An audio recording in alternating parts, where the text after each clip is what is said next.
Good morning, guys. So this is Debarshi, and about 6:56 a.m. in the morning. Um, so today I just wanted to talk a little bit about my college plans and stuff, specifically my college admissions so far. So far, I applied to over like 30 colleges, which is a pretty huge amount. Um, so let's see, I applied to UTSA, I applied to UTD, I applied to the University of Texas at Austin. I applied to all the UCs, meaning UC Berkeley, UCLA, UC Irvine, UC Davis, um, UC Santa Cruz, UC, and yeah, all the UCs. And then I also applied to a lot of other places. Yeah, I'm not going to go on the list.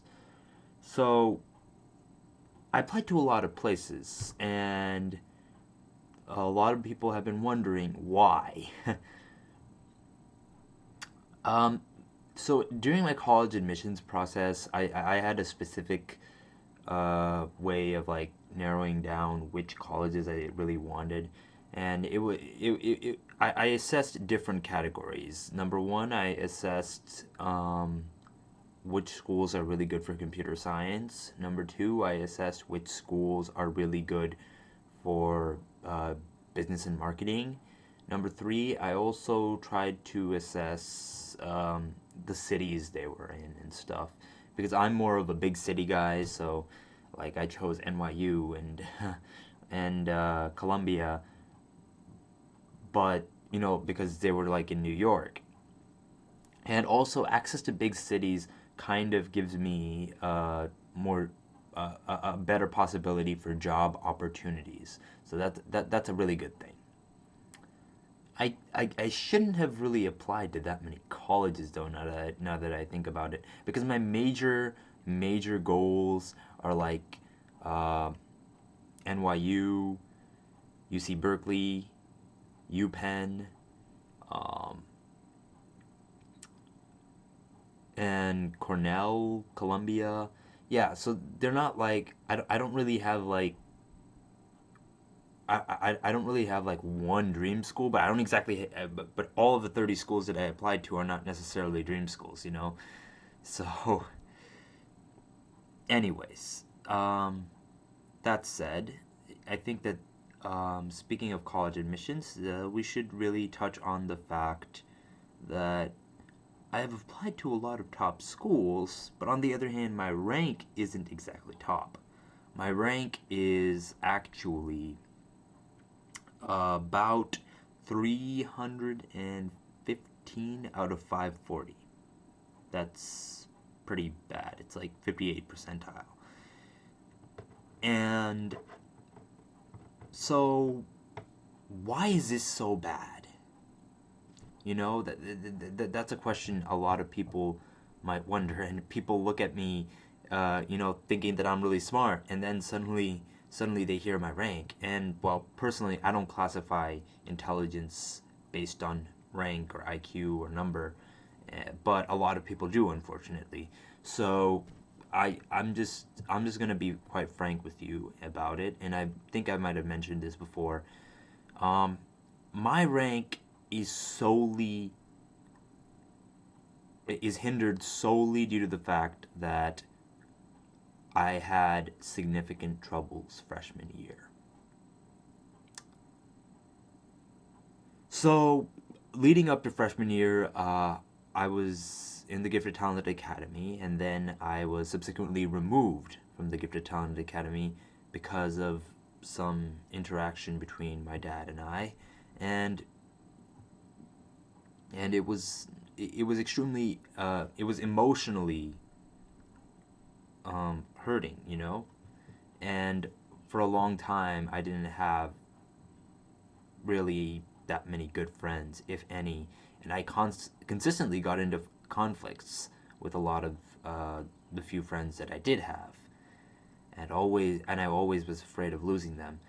Um, at the time, I was just getting diagnosed with Asperger's, so So obviously this that kind of explains some of it. And um, with all of these social pressures that were coming on, my academics were hindered, and a lot of people took that to mean as I can't handle AP courses, but that's total bullshit because I can, because like I mean I was in the gifted academy, come on. I mean, yeah, I can handle it. It's just a, it's just that specific year I had significant troubles, which is okay because I mean we're human beings and we all go through rough periods of time. And when I say specific troubles, I mean like I basically failed all of my classes. I was in algebra 2. Yeah, I was advanced. I was in algebra 2, failed. Chemistry, failed. Uh, World geography, failed. English, failed. Everything basically. Yet, so all of that, that year was ridiculously. I don't know. It was just like crazy. That year was crazy and hectic. So after that, there were some struggles that went on, and during the end of that school year, I was sent to a residential treatment center. Now,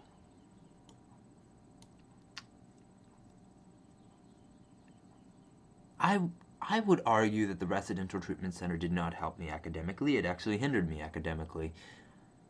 And here's the thing.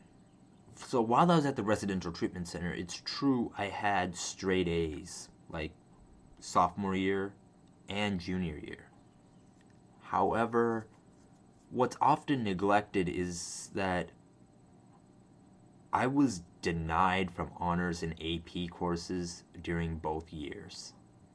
Well, okay, it's not exactly a good word to say denied necessarily, but every time my dad asked, they would say, oh no, concentrate on his treatment, that's more important, this and that.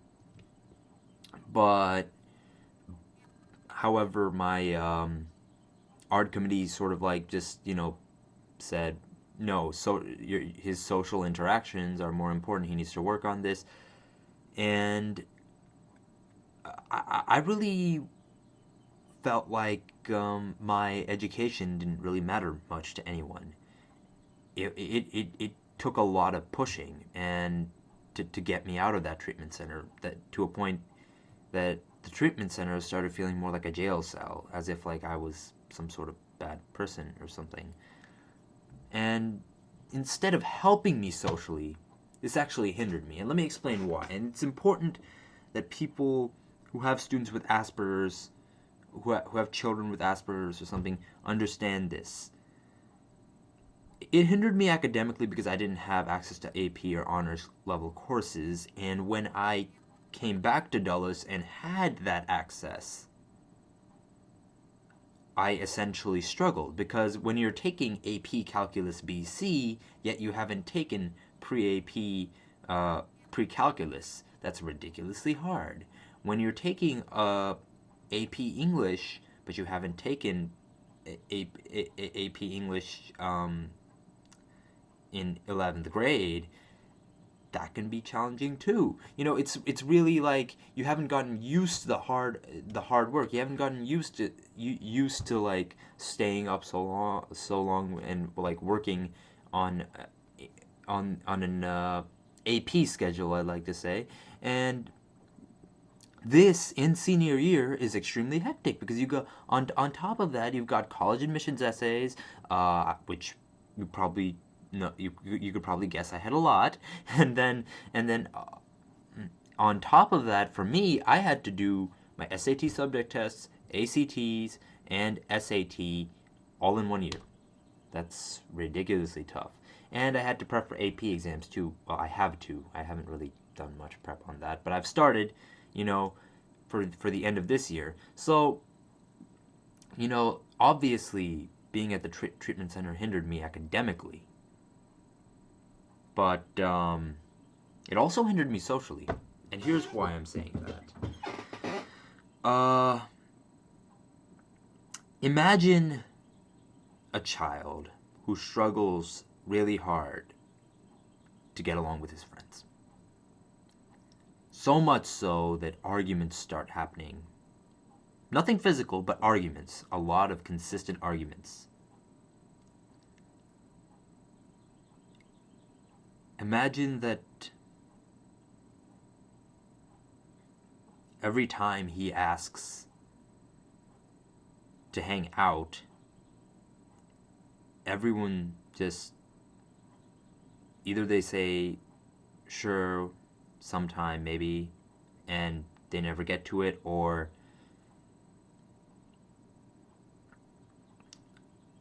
or they just basically ignore him when he asks. Imagine that. And he gets blamed for all of this shit, you know? And when he complains about this kind of stuff,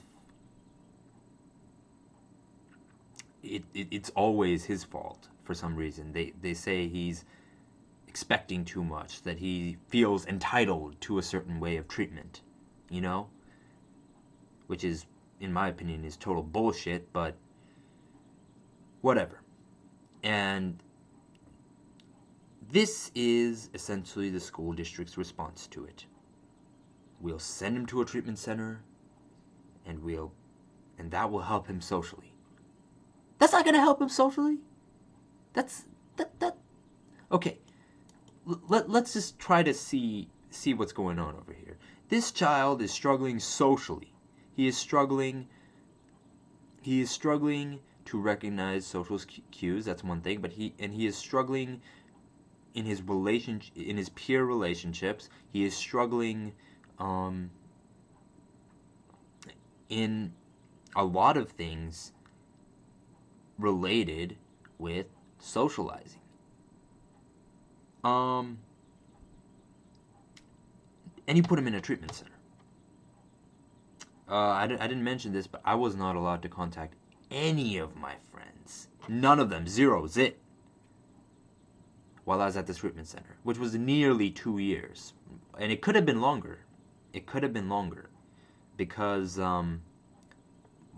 it was not my art committee's idea to release me mid-11th grade. In fact, according to several reports I've heard from my parents and from some others, their original plan was to transition me in 12th grade and have me fully transitioned in the middle of 12th grade. That would have hindered me, again, even more academically, and again, even more socially. So, why doesn't this work socially? Let's think about this. We're separating a kid from the rest from the rest of the student pool, and we are denying him essentially a normal high school life. He's being denied opportunities to go to homecoming. Well, prom wasn't really like in my sophomore year, but you know, school events and stuff. There were a lot of school events I wanted to make, but I guess what? I never got the chance to, and I've always in those 2 years. And you're also denying him the opportunity to, you know, maybe make amends with some of these peers. And for a long time, I kind of felt more like I was segregated, like I was a criminal or some outcast. And that's just not the feeling you want to give to these children who are not bad children by any means. It's not their fault that they have Asperger's, and just because they have Asperger's does not mean that that anything is necessarily their fault. I mean, personally, if you ask me, it's the fault of the society for not accepting us. That's not on me. That's on my friends, or well, whatever bullshit excuse for a friend that some people that some of my friends are. But yeah, you get what I mean. So yeah, it took a lot of persuading, and I almost got sick of it. I did get sick of it because I would consistently try to advocate for myself. My dad would try to advocate for me, and say he needs these courses. He needs he needs he needs to be transitioned out of here back to Dulles. It's important, and but the thing is, every single time I asked for courses like AP courses and stuff, a totally different schedule would come back. A totally different course schedule. Nothing AP. So it's kind of like this. I asked for AP Calculus BC. Well, actually, I asked for pre-AP honors/GT pre-calculus. I asked for uh,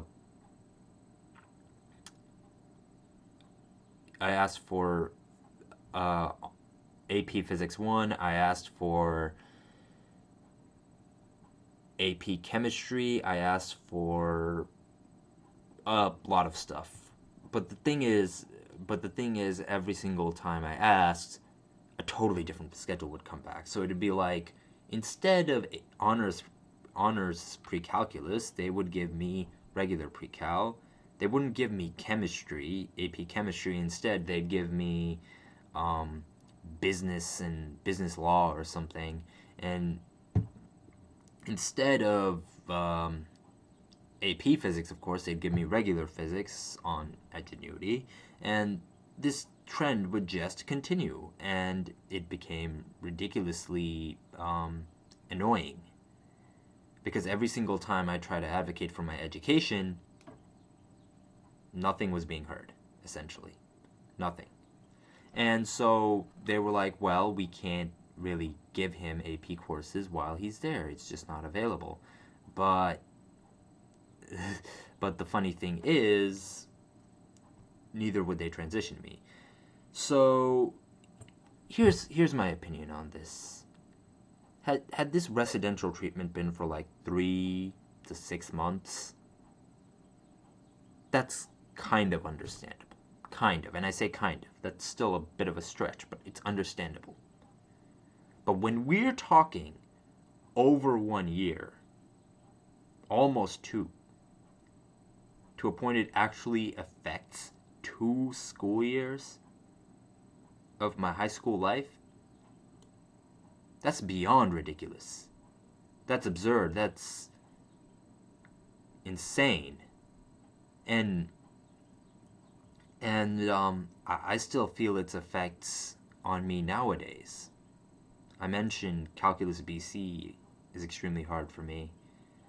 I mentioned that some of the AP courses I take are extremely hard for me. And you're going to say it's on me for taking them, and yes, I agree, it's on me. But why? Why wouldn't I take them? Because, like, I was denied opportunities, essentially, for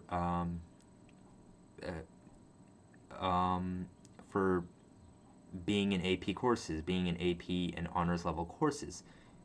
But why should I let my situation dictate the opportunities that I have now, the challenges that I want to face now? Why should I let my previous missed opportunities dictate that?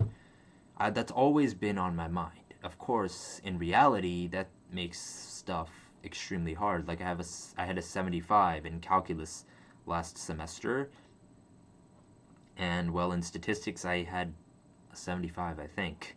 But well, for statistics, the funny thing is I actually started out with an 86, but it became a 75 when I missed so many days. There was also some psychological stuff this year that I faced.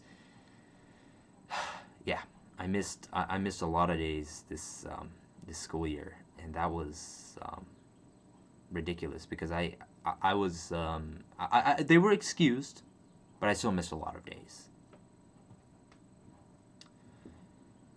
Anyways, so my position right now is, recently my ARD committee dropped me from AP Statistics and AP Calculus. I tried to persuade them not to, but, well, they wouldn't really do anything about it. They just said, you're being unsuccessful in there. And this semester, by the way, was extremely hectic. I went to a hospital for 7 days. For 3 days, I was actually taken out of my class on top of those 7 days for psychological testing that special ed requires. I don't know why, but yeah. And when you miss calculus for so many days, it's ridiculously hard to catch up, especially in BC. Despite this, I'm still taking the AP Calculus BC AP exam, and I'm still taking the AP Statistics AP exam along with government, macroeconomics, and something else. What else was I taking?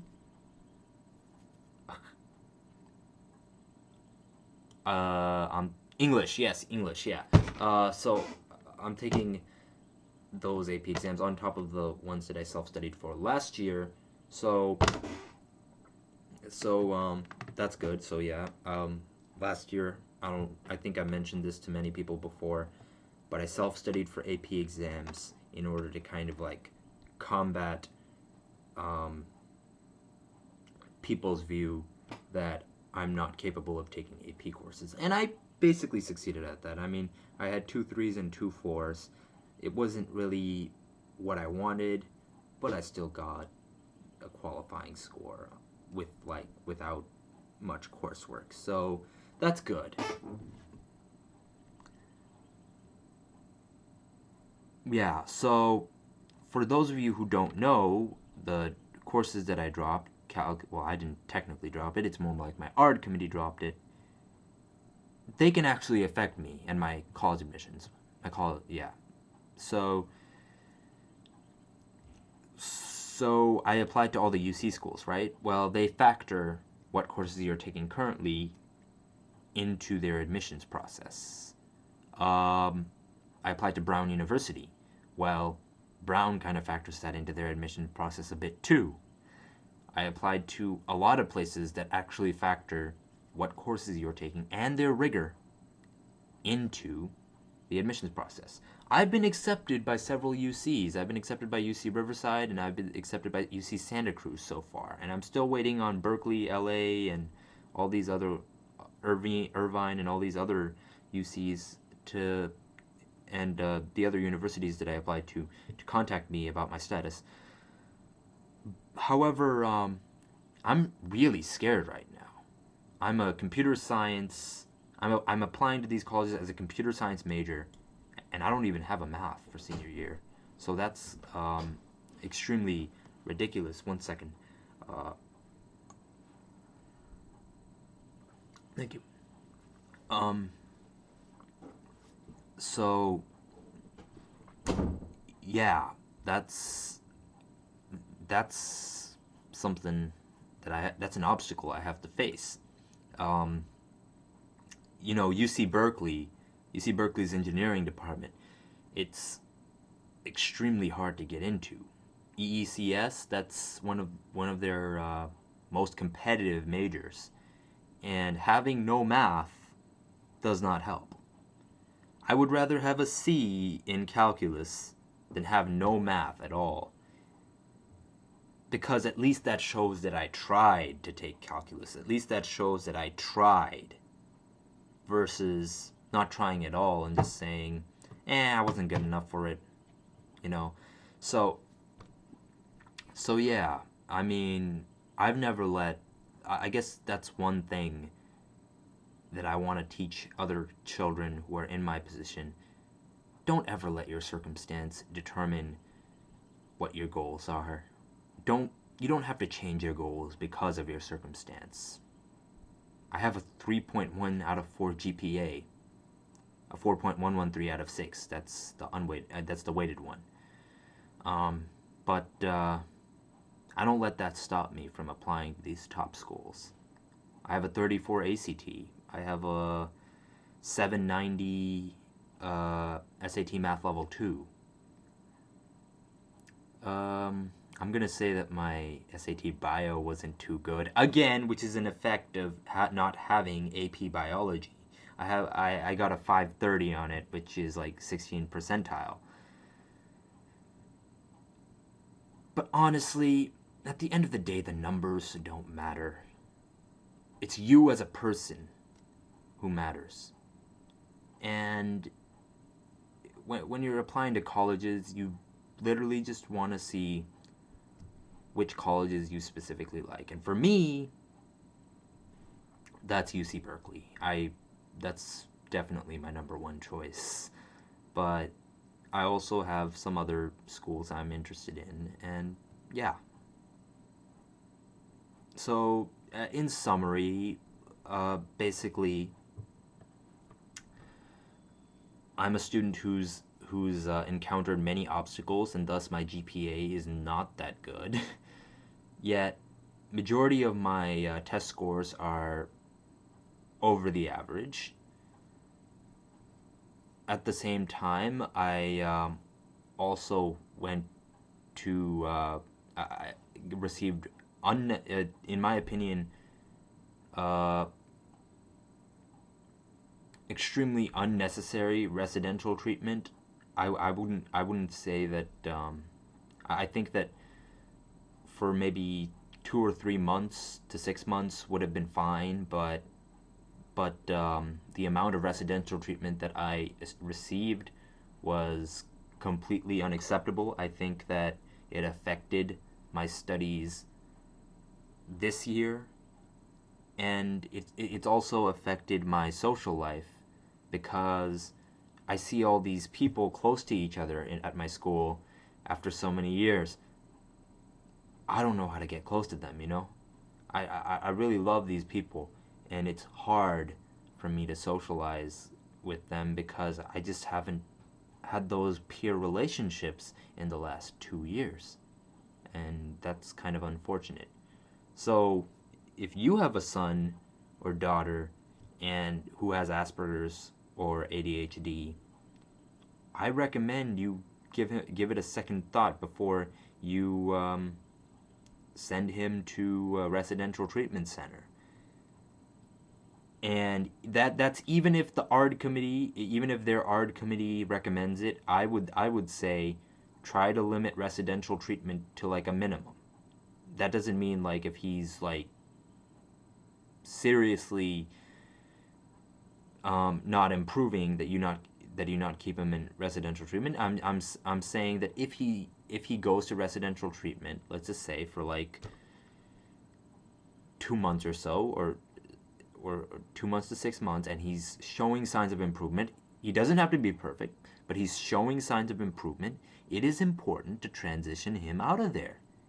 He deserves the same high school life, the same educational opportunities, and the same social life that that a lot of kids have, and that most kids have, and that's important. It's important for students with Asperger's. When you keep students with autism in a residential setting, sure, you can argue it's structured and stuff, but it's not, for me at least, it didn't help because I was essentially shunned from the rest of society. I was essentially barricaded from the rest of society. So when I got back into society, while I was at the treatment center, they taught me many, many things about socializing, which is really easy to understand in theory. But when you're actually trying to apply it to the real world, when you're trying to apply it to your true social life, that's what matters. Because an analogy can explain this. So, you can tell a person that you could try to teach a person that if there's a robbery and someone comes in and points a gun at you, what would you do? Well, you could teach him that he should remain calm, that he should just give up whatever money or whatever pricey items that he has and just wait for the robbery to end and then call the police. But they'd probably say, sure, we'll do that. But I could most probably, it's highly likely that a certain percentage of them will do the exact opposite. They'll try to be the vigilante. They'll try to fight. They'll try to, so that's the thing. In essence, this is comparable to my situation. I was taught social skills, at a residential setting. That's not the real world. Essentially, that's the equivalent of telling someone what to do in a robbery. And then I go back to the real world, which is essentially the robbery, and it's extremely hard for me to socialize with others. So this is why residential treatment did not help for me, and I really urge parents who are thinking about sending their child to residential treatment to think twice. Not saying don't do it, but think twice. And consider how long you want him or her to be in residential treatment. Because these students are human beings and they have lives. And they deserve true social lives, they deserve friends, they deserve an education that is suitable for them. Lastly, I think that it'd be good to mention that one of my goals is actually to reform hospitals, like psychiatric hospitals and residential treatment centers, so that they do have honors and AP courses that suit a student like me. Or in other words, I want all these treatment centers to be capable of providing an education suited to any standard. So if a student is capable of taking AP courses, he or she will have access to AP courses. If a student is capable of taking regular courses, he or she will have access to regular courses. If a student needs to slow down and needs to take, needs to take, what do they call those? Applied courses, I think. If a student needs help or something in certain courses and needs to slow it down a bit, always possible. We need to really reform our current hospitals and residential treatment centers, because the education they can offer is not good. And I know, because I was at a residential treatment center for a long time, and it's not fair to the students. Every student deserves to have an education suited to him or herself. Thank you. This is Debarshi signing off.